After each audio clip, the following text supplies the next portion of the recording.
మాజీ ఉప ముఖ్యమంత్రి కొట్టు సత్యనారాయణ వ్యాఖ్యలపై మండిపడ్డ ఎమ్మెల్యే బోలిశెట్టి శ్రీనివాస్ 2 నెలలు అభివృద్ధి కోసం ఆలోచించా, వ్యాపారాల కోసం ఆలోచించలేదు. 5 ఏళ్లు గోతులు కూడా పూడ్చలేని అసమర్థుడు కొట్టు సత్యనారాయణ. డబ్బు సంపాదించడం కోసం నా దగ్గర ఎవరూ లేరు. అవినీతిని అంతమొందించాలి, అభివృద్ధి చేయాలి అనే ధ్యేయంగా పనిచేస్తున్నా. పవన్ కళ్యాణ్ గురించి మాట్లాడే అర్హత కొట్టు సత్యనారాయణకు లేదు. మీరు పార్టీ మారతారేమో అని అనుమానంగా ఉంది. కార్యకర్తల్ని, ఊరిని ఎలా కాపాడుకోవాలో మాకు తెలుసు. తాటాక చప్పుళ్లకు భయపడే పరిస్థితి లేదు.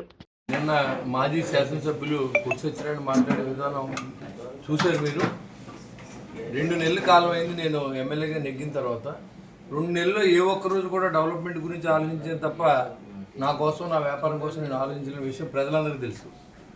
నేను మాట్లాడుతూ ఉన్నాడు, కార్యకర్తల కోసం గోతులు పుడుతున్నాడు. సన్నాసి మాటలు మాట్లాడుతూ 5 సంవత్సరాల పాటు ఇంట్లో పడుకొని కనీసం గొయ్యి కూడా పోచలేని అసమర్థుడు ఇవాళ ఎలా పుడుతున్నారో తెలియకుండా మాట్లాడుతున్నాడు.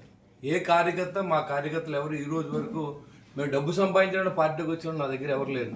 అందరూ కూడా పవన్ కళ్యాణ్ గారు సీఎం అవ్వాలి, రాష్ట్రంలో జరుగుతున్న అవినీతిని అంతమొందించాలి, రాష్ట్రాన్ని బాగు చేయాలి, లూటీ నుంచి ఆపాలని చెప్పి ప్రయత్నం చేసిన జన సైనికులు ఉన్నారు మా దగ్గర.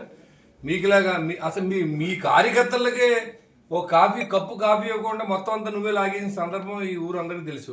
ఇల్లు కట్టిన కానించి, బ్రాందీ షాపుల్లో కానించి, మట్టి అమ్ముకున్న కానించి, గ్రావెల్ లారీ కానించి, గ్రావెల్ రోడ్ల దగ్గర నుంచి, లిక్కర్లో షాపులు కమిషన్ దగ్గర నుంచి, శాండ్ యార్డ్ కానించి ఏది వదలకుండా రాష్ట్రాన్ని జగనన్న కాలనీ పూడి దగ్గర నుంచి, జగనన్న కాలనీ కొండం దగ్గర నుంచి అవినీతి లేని పరిస్థితి లేదు నీకు. అన్ని వాటిల్లో ఇల్లు కట్టుకుంటూ డబ్బులు ఇవ్వాలి.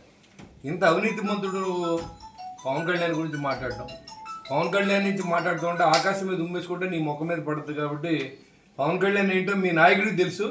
నీకు ఇంకా అర్థం అవ్వలేదేమో, ఇంకా మత్తులో ఉన్నట్టున్నావు. 2 నెలలు అయింది నీ డబ్బు చేతికి వచ్చి, అప్పుడే మీ నాయకుడు గతగతలు ఆడిపోతున్నారు. మీరు 5 సంవత్సరాల పాటు ఉండడం కష్టం, మీరు పార్టీ మారిపోతారేమో డౌట్గా ఉంది. జాగ్రత్తగా చూసుకోండి ఆ పని. కార్యకర్తలని, ఈ ఊరిని ఎలా కాపాడుకోవాలో మాకు తెలుసు. జనం మాతో ఉన్నారు. జనం నాకు ఓట్లు వేశారు కాబట్టి దానికి 10 రెట్లు సేవ చేసే నేను ఈ పని చేస్తాను. నీలాంటి తాటేకి చప్పులకు బెదిరిపోయే పరిస్థితి నాకు లేదు. ఖచ్చితంగా పని చేయడానికి ఉన్నాడు, పని చేస్తాను. అనే సంవత్సరాలు ఎక్కడ జరగలే. గ్రామాల్లో స్వతంత్రం వచ్చినట్టు ఉంది, వాళ్ళ గ్రామ స్వరాజ్యం వచ్చినట్టు ఉంది. అందరూ బయటకు వచ్చి మాకు రోడ్లు లేవు, మాకు డ్రైన్లు లేవు, మాకు మంచినీళ్ళు రావట్లేదు, మా చెరువులన్నీ పసరెక్కిపోయినాయి, అవుట్లెట్లు లేవు అని చెప్పుకునే పరిస్థితులు ప్రజలు ఉంటే, నువ్వు ఇంట్లో కూర్చుని నువ్వేదో మాట్లాడుతూ ఉంటే అదే నువ్వు ఉన్నదే ప్రపంచం అనుకుంటే ఇక్కడ ఎవడో నేను విశ్వసించే పరిస్థితి లేదు. నీ టైం అయిపోయింది కాబట్టి నువ్వేదో 2 నెలలు టైం అయిపోయి డబ్బు కనపడక ఏం మాట్లాడుతావు అర్థమవుతుంది. కాబట్టి ఇంకా దాంట్లో బయటకు వచ్చి ప్రజా జీవితంలోకి వచ్చి ప్రజల కష్టాలు తెలుసుకోమని కోరుతాం.